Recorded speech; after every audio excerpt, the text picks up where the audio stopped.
Smart बनी छे दुनिया सारी करी अमे पण छे तैयारी स्मार्ट पेढ़ीना स्मार्ट समयमां स्मार्ट बनी छे शाळा मारी स्मार्ट बनी छे शाळा मारी।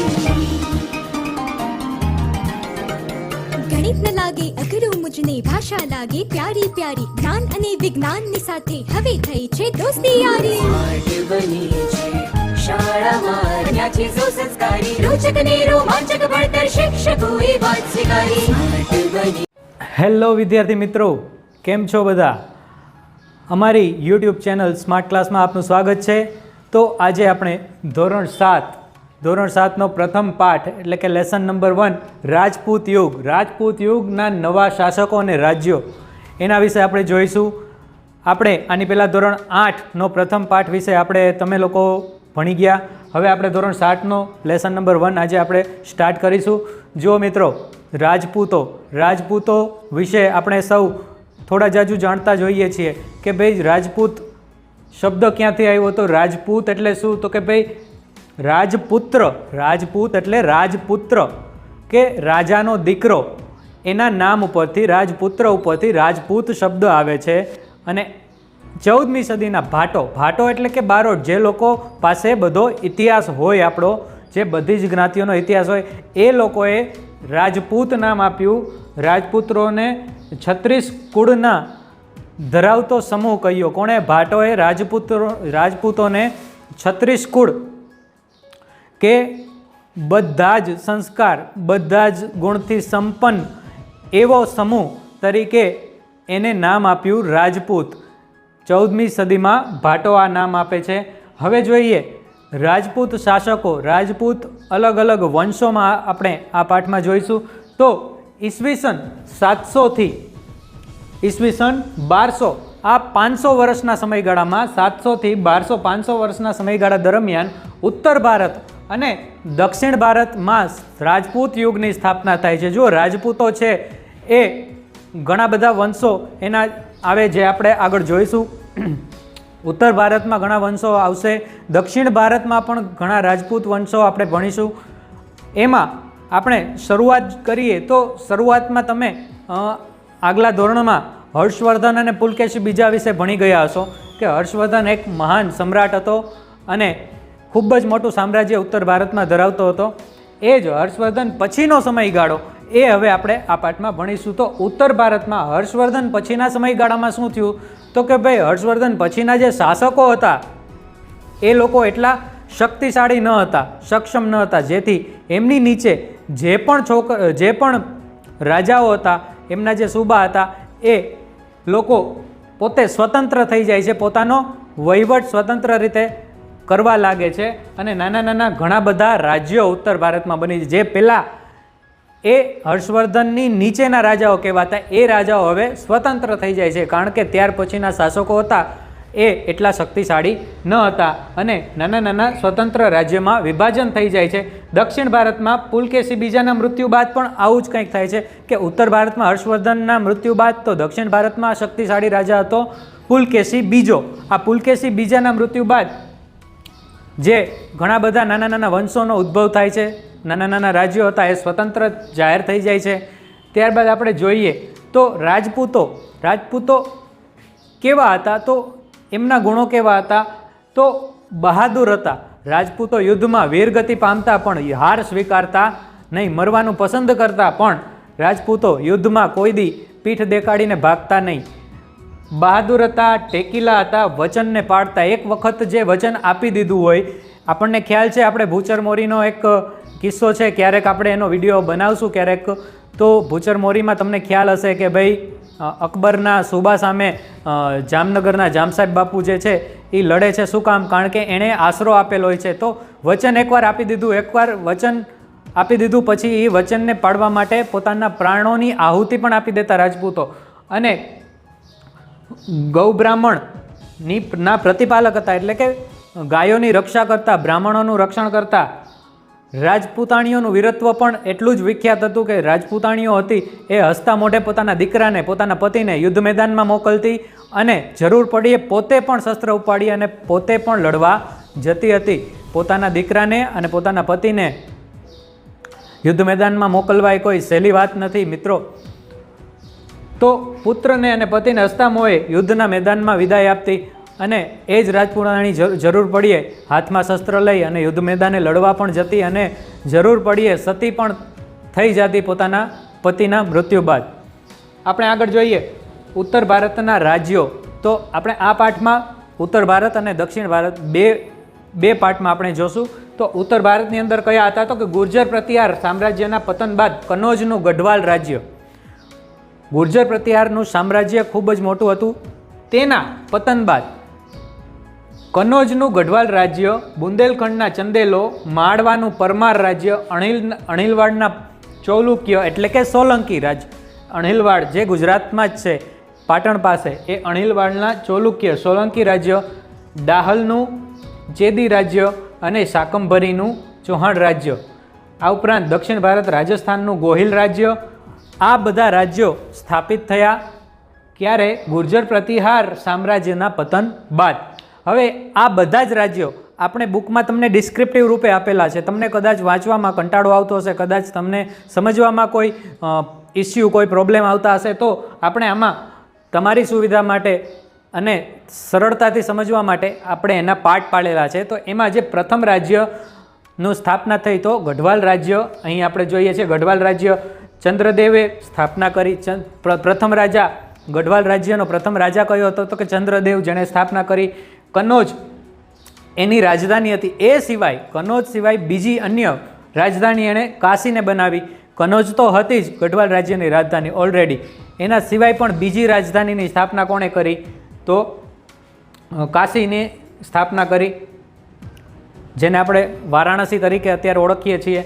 ગોવિંદચંદ્રએ ગઝનીના આક્રમણને અટકાવ્યું. જો ચંદ્રદેવ પ્રથમ રાજા હતો તો ગોવિંદચંદ્ર હતો એ ખૂબ જ શક્તિશાળી અને મહાન રાજા હતો ગઢવાલ સામ્રાજ્યનો. એણે ગઝનવીના આક્રમણને અટકાવ્યું, ગઝનવીનો સામનો કર્યો અને એને ભારતમાં આવતા અટકાવ્યો. બૌદ્ધ વિહારોનો જીર્ણોદ્ધાર પણ ગઢવાલ રાજ્યના સમયમાં થયો હતો. બૌદ્ધ રાજ્યો જે હતા એનો જીર્ણોદ્ધાર થયો હતો. બીજું છે બુંદેલખંડના ચંદેલો. બુંદેલખંડના ચંદેલો. હવે બુંદેલખંડનું એક ઉપનામ છે જેજાક ભુક્તિ. જેજાક ભુક્તિ આ પ્રશ્ન પૂછાય છે એક્ઝામમાં, એટલે ખાસ તમે યાદ રાખજો કે બુંદેલખંડનું બીજું નામ શું છે? તો જેજાક ભુક્તિ. ચંદેલો એના રાજાઓને કહેવામાં આવતા. રાજા અન્ય કયા કયા રાજાઓ હતા? તો યશોવર્મન, કીર્તિવર્મન અને પરમહીર દેવ, જેના ઉપરથી જ પરમાર નામ પડ્યું, પરમહીર દેવ. યશોવર્મા, કીર્તિવર્મન અને પરમહીર દેવ આ અન્ય રાજાઓ હતા. બુંદેલખંડ જે વિસ્તાર છે હાલના તમારા ઉત્તર પ્રદેશ આપણા રાજ્યમાં આવેલ છે, યુપીમાં આવેલ છે બુંદેલખંડ. એના નગરો તો ખજુરાહો, કાલિંજર અને મહોબા આ રાજ્યના મુખ્ય નગરો હતા. ખજુરાહો, કાલિંજર ને મહોબા. સ્થાપત્ય કયું? તો ખજુરાહોના મંદિરો જે આપણે હાલમાં પણ ઉપલબ્ધ છે. ધાર્મિક મકાનો, જળાશયો. રાજાઓએ ખજુરાહોના મંદિર, ધાર્મિક મકાનો ઘણા બધા બનાવેલા અને જળાશયોનું પણ નિર્માણ કરેલ. તો બુંદેલખંડની બાદ આપણે પછીનો જે વંશ છે એ છે માળવાની અંદર પરમાર વંશ. માળવાનું ઉપનામ તો અવંતી અને ઉજ્જૈની. અવંતી અને ઉજ્જૈની કે માળવા ત્રણે ત્રણ સમાનાર્થી જ છે. એની સ્થાપના કોણે કરી પરમાર વંશમાં? તો ઈસવીસન 820માં કૃષ્ણરાજ દ્વારા સ્થાપના કરવામાં આવી. રાજા કયા કયા હતા? તો શિયક, મુંજ, ભોજ આ બધા રાજા હતા. શિયક, મુંજ, ભોજ પરમાર વંશના આ પ્રખ્યાત રાજાઓ હતા. અન્ય ઘણા બધા રાજાઓ હતા પણ આ ત્રણ મુખ્ય રાજાઓ હતા, મુંજ, ભોજ અને શિયક. સ્થાપત્ય તો પરમાર વંશનું સ્થાપત્ય જોઈએ તો ધારાનગરી, સુંદરનગર, ભોજપુર આ બધા નગરો એમણે સ્થાપેલા હતા. આ ઉપરાંત ત્યારબાદ આપણે જોઈએ તો ચૌહાણ કે ચાહમાન વંશ. ચાહમાન કે ચૌહાણ બંને એક જ, ચાહમાન પરથી જ ચૌહાણ નામ આવેલ છે. રાજપૂત સરદારો હતા પહેલાં. ચાહમાન જે છે ચૌહાણો એ રાજપૂતના સરદારો હતા કે એના નીચેના સેનાપતિ, એના નીચેના જે સુબાઓ રાજાઓ એ હતા. એમાંથી એમને પછી સ્વતંત્ર થઈને પોતાના રાજ્યની સ્થાપના કરી અથવા પોતાનું જે સુબા હતા, જે હર્ષવર્ધન પછીના સમયમાં આપણે વાત કરી કે ઘણા બધા રાજાઓ સ્વતંત્ર થઈ ગયા, તો એમાંના એક હતા ચૌહાણ. રાજપૂત સરદારો હતા. ગુજરાત અને રાજસ્થાનમાં આ જે ચૌહાણોનું સામ્રાજ્ય હતું, રાજ્ય આવેલું હતું. ખાસ કરીને અજમેર શહેર છે એની ઉત્તરમાં સાંભર સરોવર છે, ત્યાં નજીક શાકંભરી એ જગ્યાએ ચૌહાણ વંશ ત્યાં એની સ્થાપના થઈ હતી. અજયમેરુ, અજયરાજ નામનો જે રાજા હતો એણે પોતાના નામ ઉપરથી અજયમેરુ નામના નગરની સ્થાપના કરી. અજયમેરુ એટલે હાલનું જે અજમેર શહેર છે એ જ. તમને ખ્યાલ હશે કે અજમેર શહેર પણ પ્રખ્યાત છે. ત્યાં એક પ્રખ્યાત મુસ્લિમોની પ્રખ્યાત દરગાહ છે ખ્વાજા મોઇનુદ્દીન ચિશ્તીની. તો અજમેર એ જ અજયમેરુ કે જેની સ્થાપના અજયરાજ રાજાએ કરેલ હતી. તો ચૌહાણ વંશની આપણે વાત કરી. ત્યારબાદ આપણે જોઈએ તો ચૌલુક્ય વંશ જે છે, ચૌલુક્ય વંશ છે એમાં સોલંકી રાજાઓ સોમેશ્વર, પૃથ્વીરાજ ત્રીજો. જુઓ, ચૌલુક્ય વંશની વાત કરી તો ચૌલુક્ય એટલે ગુજરાતના સોલંકીઓ, એ જ ચાલુક્ય અથવા ચૌલુક્ય જે કહેવાય તે. ગુજરાતમાં આપણે એને સોલંકી રાજાઓ કહેતા. સોલંકી વંશના જયસિંહની રાજકુંવરી સિદ્ધરાજ જયસિંહ, જે આપણે ઘણી બધી એની વાતો આપણે સાંભળતા હોય છીએ. સિદ્ધરાજ જયસિંહની પુત્રીના લગ્ન અર્ણોરાજ સાથે થયેલા. જે રાજસ્થાનનો જે ત્યાંનો એક રાજા હતો અર્ણોરાજ, એ અર્ણોરાજનો પુત્ર સોમેશ્વર એ રાજા બને છે. ત્યારબાદ એનો પુત્ર એટલે પૃથ્વીરાજ ત્રીજો. જુઓ, સોલંકી રાજા હતો સિદ્ધરાજ જયસિંહ. સિદ્ધરાજ જયસિંહને પુત્ર ન હતો, એને દીકરી હતી. દીકરી હતી, એ દીકરીને કોની સાથે પરણાવે છે? અર્ણોરાજ સાથે. અર્ણોરાજ સાથે પરણાવે છે. એનો દીકરો થાય છે એ છે સોમેશ્વર, અને સોમેશ્વરનો પુત્ર એટલે પૃથ્વીરાજ ત્રીજો. આ પૃથ્વીરાજ ત્રીજાએ જ તરાઈના મેદાનમાં 1191માં સાબુદ્દીન ઘોરીને હાર આપે છે. સાબુદ્દીન ઘોરીને હરાવે છે પૃથ્વીરાજ ત્રીજો તરાઈના મેદાનમાં થાણેશ્વર પાસે 1191માં.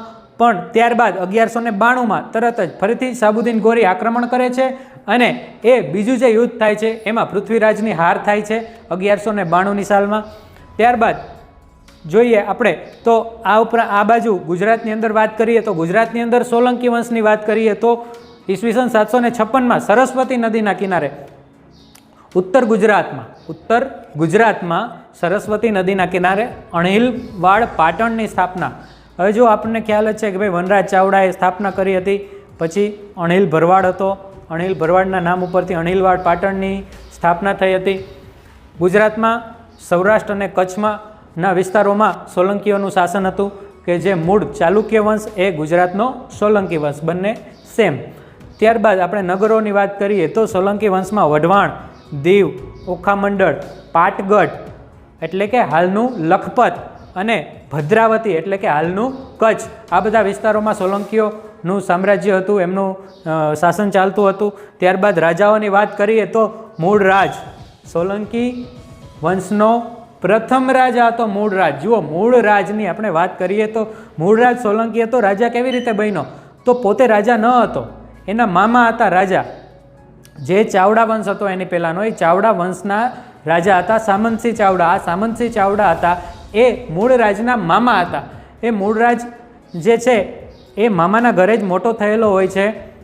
સામંતસિંહે એટલે કે એના મામા એને મોટો કરેલો હોય છે અને એ જ મામાની હત્યા કરી અને મૂળરાજ સોલંકી છે એ રાજા બને છે. એના મામા છે સામંતસિંહ એનું વારંવાર અપમાન કરે છે અને ખૂબ જ દારૂની એક લત હોય છે સામંતસિંહને. એટલે છેલ્લે કંટાળીને મૂળરાજ છે એ મૂળરાજ એમના મામાની હત્યા કરીને રાજા બને છે ને ચાવડા વંશનું ત્યાં પતન થાય છે અને સોલંકી વંશની શરૂઆત થાય છે. ત્યારબાદના રાજાઓ છે ભીમદેવ પહેલો, પછી કુમારપાળ, પછી ભીમદેવ બીજો અને સિદ્ધરાજ જયસિંહ. આ ઉપરાંત કુમારપાળ પણ ત્યારબાદ રાજા બને છે. તો આ રાજાઓ છે સોલંકી વંશના. એમાં સૌથી પ્રતાપી રાજા છે સિદ્ધરાજ જયસિંહ. આપણને ખ્યાલ છે સિદ્ધરાજ જયસિંહ વિશે આપણે ઘણું બધું આપણે ઇતિહાસમાં સાંભળતા હોઈએ છીએ, જોતા હોઈએ છીએ. સ્થાપત્યોની વાત કરીએ તો રાણીની વાવ. આ રાણીની વાવ જે ભીમદેવ બીજો છે રાજા હતો એની પત્ની, ભીમદેવ બીજાની પત્ની ઉદયમતી, રાણી ઉદયમતીએ રાણીની વાવ બંધાવેલી હતી. આપણા વર્લ્ડ હેરિટેજમાં પણ સ્થાન છે રાણીની વાવની. હાલમાં એનું આપણે રાણકી વાવ કહીએ છીએ, કારણ કે ત્યારે એને ગુજરાત હિન્દીમાં શું કહેતા? રાની કી વાવ, રાની કી વાવ હિન્દીમાં. એટલે એ અપભ્રંશ થઈને રાણકી વાવ થઈ ગયું એટલે ગુજરાતીમાં રાણીની વાવ અથવા રાણકી વાવ પણ કહેવાય છે, જે યુનિસેફ દ્વારા વર્લ્ડ હેરિટેજમાં સ્થાન પામેલ છે. આ ઉપરાંત મલાવ તળાવ, જો ન્યાય જોવો હોય તો મલાવ તળાવ જાઓ, આવી એક કહેવત છે. સિદ્ધરાજ જયસિંહના માતા મિનળ દેવી એ બનાવેલ હતું મલાવ તળાવ. તળાવ છે એ એક ન્યાયનું પ્રતીક હતું. કેવી રીતે? તો રાજાઓ હતા, એમનું શાસન તો બધી જગ્યાએ હોય. હવે ત્યારે મલાવ તળાવ બનાવવાની કામગીરી ચાલુ હતી ને એ તળાવમાં એક ડોસીમાની ઝૂંપડી હતી. એ જે ઝૂંપડી હતી, જો રાજા ધારે તો એ કોઈ પણ વ્યક્તિને એની જમીન ખાલી કરાવી શકે.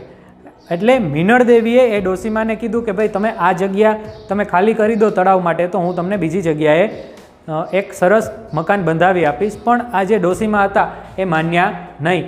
એટલે એણે કીધું કે ના, હું જીવીશ ત્યાં સુધી અહીંયા જ રહીશ. એટલે મિનળ દેવીએ એમની વાત માન્ય રાખી. એમને એ જે મલાવ તળાવ હતું એ મલાવ તળાવ જે છે એમાં એ જે ડોસીમા તળાવ, જો મુખ્યત્વે આમ ગોળ હોય છે, પણ આ જે ગોળ બનવાની બદલે મલાવ તળાવ કેવું બન્યું કે જે ડોસીમાની જે ઝૂંપડી હતી એ ઝૂંપડીની જગ્યા મૂકી દીધી. આ રીતે બન્યું. એટલે જ કહેવાય છે મિત્રો, ન્યાય જોવો હોય તો મલાવ તળાવ જાઓ. એટલે જ આ જે રાજાઓ હતા, રાજપૂત રાજાઓ હતા, એ પ્રજાના કલ્યાણકારી કામ કરતા, પ્રજાના હિત માટે કામ કરતા. એવું જરૂરી નથી કે દરેક રાજા ક્રૂર હોય. મલાવ તળાવ છે આનું એક સારું એવું ઉદાહરણ છે. આ ઉપરાંત આવો જ બીજો એક કિસ્સો હું તમને વાત કરું તો મિનળ દેવી જે હતા સિદ્ધરાજ જયસિંહના માતા, એક વખત સોમનાથ યાત્રા કરવા નીકળ્યા. સોમનાથ યાત્રા કરવા નીકળ્યા એટલે ત્યાં તેમને એક જે પહેલાંના જમાનામાં કોઈ પણ ધર્મ સ્થળે તમારે જવું હોય તો ત્યાં તમારે એનો વેરો ભરવો પડતો, રાજાને ટેક્સ ચૂકવવો પડતો, પછી તમે ત્યાંથી આગળ દર્શન કરવા જઈ શકતા. તો મિનળ દેવીએ આ જોયું કે ભાઈ આ જગ્યાએ ધાર્મિક સ્થળે ગરીબ માણસ તો રૂપિયા ન હોય તો કેવી રીતે દર્શન કરી શકે. તો એ જ મિનળ દેવીએ એમના દીકરાને કહી આ વાત કરી અને સિદ્ધરાજ જયસિંહ આ જે વેરો હતો એ બંધ કર્યો હતો. એટલે આવા હતા આપણા રાજપૂત રાજાઓ. ત્યારબાદ જુઓ તો એ સમયમાં સ્થાપત્ય તો બન્યા, સાથે સાથે સાહિત્ય પણ સારું એવું લખાણું. તો વ્યાકરણ ગ્રંથ સિદ્ધરાજ જયસિંહના સમયમાં હેમચંદ્રાચાર્યજી જે એમના ગુરુ હતા, હેમચંદ્રાચાર્યજીએ કલિકા સર્વજ્ઞ નામનું એક સુંદર પ્રથમ વ્યાકરણ ગ્રંથ તૈયાર કર્યો. ગુજરાતમાં એનું ખૂબ જ મહત્ત્વ છે. ગુજરાતનું આ પહેલું વ્યાકરણ ગ્રંથ કહેવાય છે હેમચંદ્રાચાર્યએ લખેલ કલિકા સર્વજ્ઞ. આ ઉપરાંત સિદ્ધ હેમ શબ્દાનું શાસન પણ હેમચંદ્રાચાર્ય જ લખે છે. સિદ્ધ હેમ શબ્દાનું શાસન, જેમાં પોતાનું નામ આવી જાય છે હેમચંદ્રાચાર્ય અને રાજાનું નામ સિદ્ધ. સિદ્ધ હેમ શબ્દાનું શાસન આ એક શબ્દકોશ પણ બનાવે છે.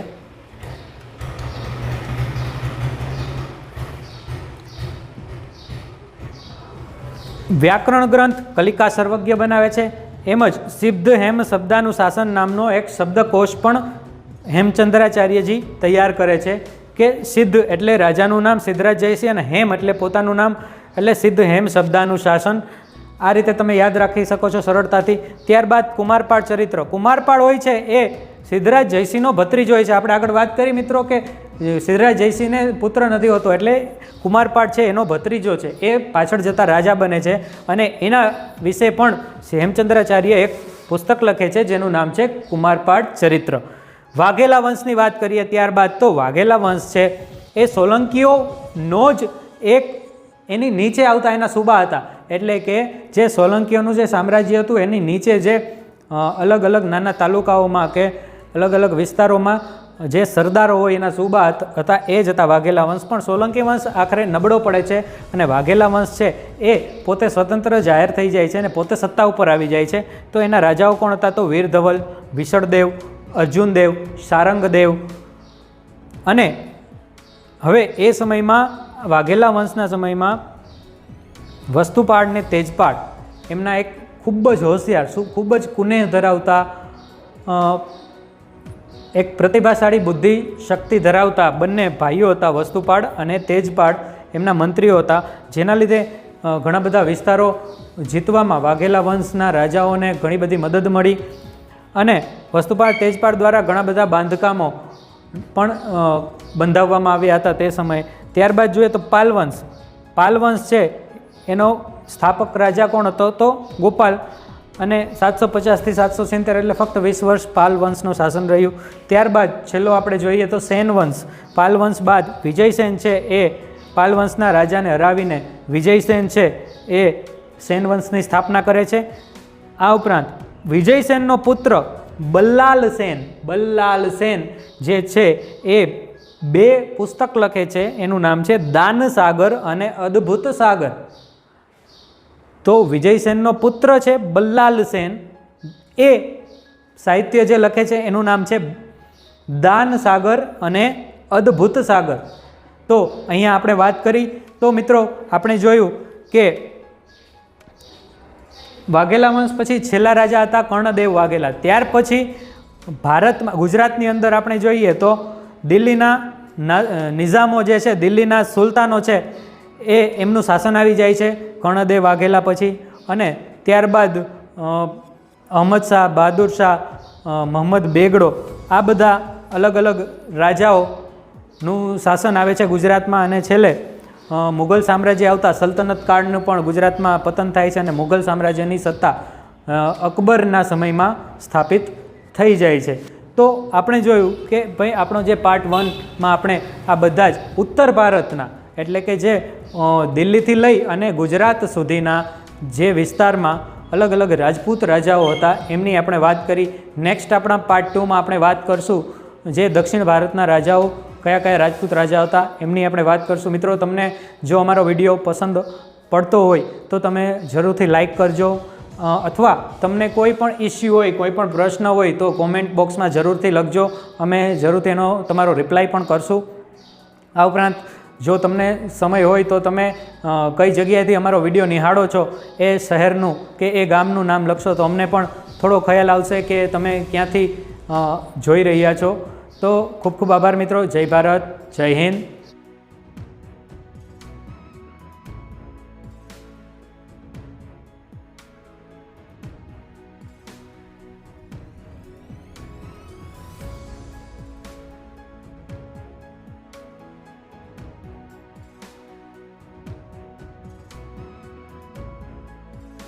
શાળાનો અભિગમ ફક્ત બાળકોના શૈક્ષણિક જ નહીં, સર્વાંગી વિકાસ પર ભાર આપે છે, જે માટે મૂળભૂત જરૂરિયાતો છે નહીં, એક સ્માર્ટ ભવિષ્ય તરફની આગેકૂચ છે.